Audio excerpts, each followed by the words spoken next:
Welcome back to my YouTube channel. It's me, ang Madam na Negosyante, Tweety Bird. Well, for today's video guys, ay pag-uusapan na naman po natin ang business. Dahil business po ang pag-uusapan natin, gusto ko lang pong mga ngamusta po sa inyo kung sino na ba dito ang nakagawa sa aking pastillas for the go. So ngayon guys, uso na po kasi yung food rider. So katulad ng Grab Food, Maxim Food, mga Food Panda. So ngayon guys, nasa isip nyo na ba ang nasa isip ko? So ngayon guys, i-level up po natin ang ating pastillas.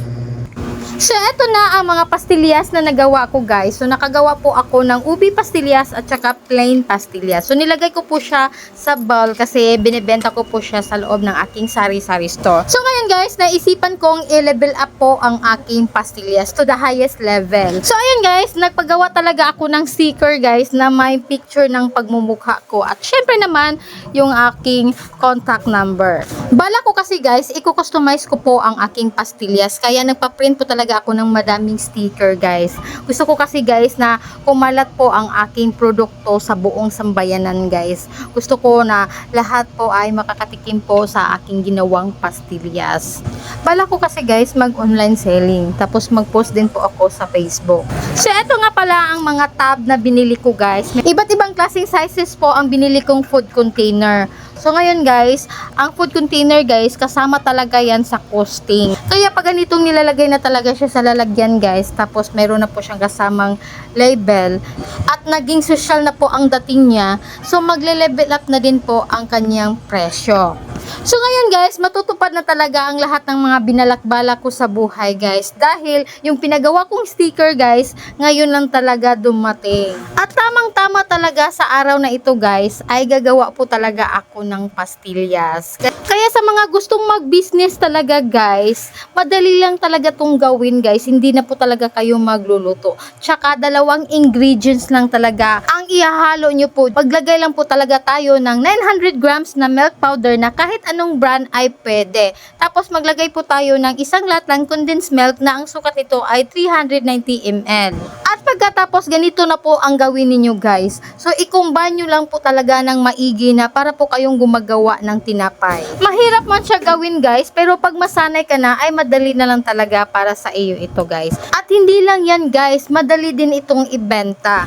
Alam nyo ba guys, na kaya po talaga ako napaisip na i-customize ko po ang aking pastillas kasi meron po talaga akong suki dito sa tindahan guys na bumibili ng madami. Minsan nga may bumibili po sa akin ng 30 pesos, 40 pesos hanggang 50 pesos guys. Kaya ayun, naisipan ko talaga na ilagay siya sa isang lalagyan. Para naman sa ganun guys, pag bumili si suki ay pwede niya po itong ma-stock sa bahay. Masarap kasi itong nguyain, lalo na pagkatapos mong kumain ng tanghalian, hapunan. So eto na guys, nakuha na po natin ang tamang pagmamasa. At ito na po ang hitsura niya. Pag kumintab na po talaga siya ay ito na, pwede na talaga siyang hiwain guys.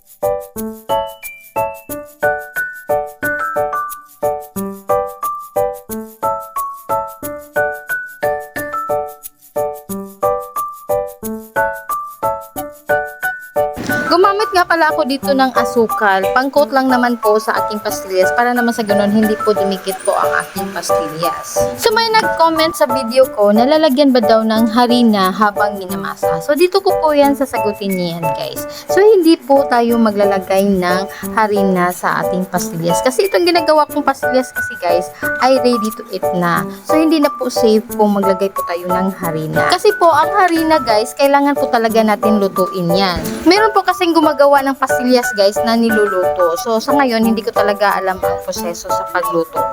Basta ang alam ko lang talaga guys, yung easy lang talaga gawin. Ganito kasi ako guys pag gumagawa talaga ako ng business, gusto ko yung madali lang gawin. Ayoko kasi yung ma-stress ako guys. Kasi yung mindset ko talaga guys, pag gumawa talaga ako ng business, nasa isip ko talaga paano pag lumakas. Paano guys kung umabot sa punto na dalawin po ako ni Juan Tamad. So tatamarin po ako. So hindi ko na po mapapatuloy yung aking business guys. O diba? Gusto ko kasi yung basic lang, yung madali lang gawin, yung madali lang sundin nyo ang video ko. So ngayon guys, ang pinaka top comment nga nabasa ko sa aking video, marami po talagang nagtatanong kung ilang days daw itatagal ang aking pastillas. So ngayon, sasagutin ko yan guys. Ang ating pastillas guys, room temperature talaga guys ay 7 days. So ma-extend lang po talaga ang shelf life niya kung ilalagay po natin siya sa chiller. So hanggang 3 weeks lang po ang ating pastillas. So ngayon guys, pag matapos nyo ma-slice na maliliit ang ating pastillas, so nyo pong kalilimutan guys na ilagay po talaga yan sa chiller o kaya basta palalamigin lang po natin. Pero kung wala po talaga kayong ref o kaya chiller, something like that na pampalamig, arrest mo na lang siya sa isang tabi guys o kaya ilagay mo na lang diretso sa lalagyan ng maliliit. Kumbaga para hindi siya madagaan na ng mabibigat guys. Kasi yung pastillas po talaga natin, pag mabibigatan talaga yan, lalo na hindi po natin naka-chiller yan, ay babagsak yan. Magpa-flatten talaga ang ating pastillas. Mas maganda nga guys kung ibukod mo na lang sa ganito guys. So ganito na lang ang gawin mo. Tapos kung gusto mong i-chiller ay pwede mo na siyang i-stock sa chiller. O diba? So perfect talaga yan pang himagas guys. So ang benta ko nga pala dito guys sa aking pastillas, sa aking retail price guys ay 2 piso isa. So ngayon guys, nilagay ko siya sa maliit na lalagyan. So naglagay po ako ng 25 pieces. So ibig sabihin ay bibenta ko siya sa 50, sa halagang 50.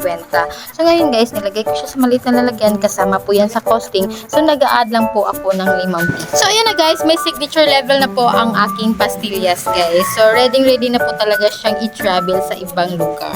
Kaya mga food rider, mag-ready na po kayo. Pasakayin nyo na po ang aking pastillas para ihatid po sa aking mga suki. O diba? Perfect na perfect po talaga yan.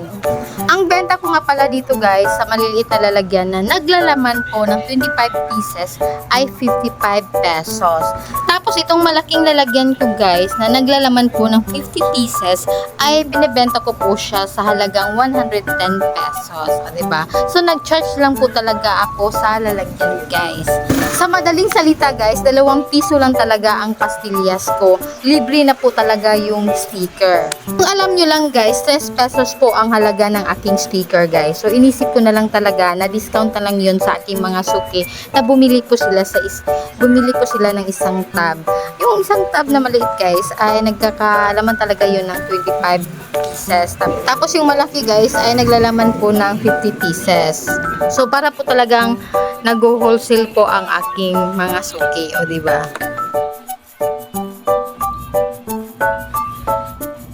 Bali, 6 po na maliliit na lalagyan po ang nagawa ko guys. Nabenta na po yung isa kaya 5 lang po ang nandyan. So, tapos 4 din po na malalaki na tag 110 pesos. So, ayan na guys. Sa isang set ng pastillas ay makagawa ka talaga na 4 na malalaking lalagyan. Tapos 6 po na maliliit na lalagyan.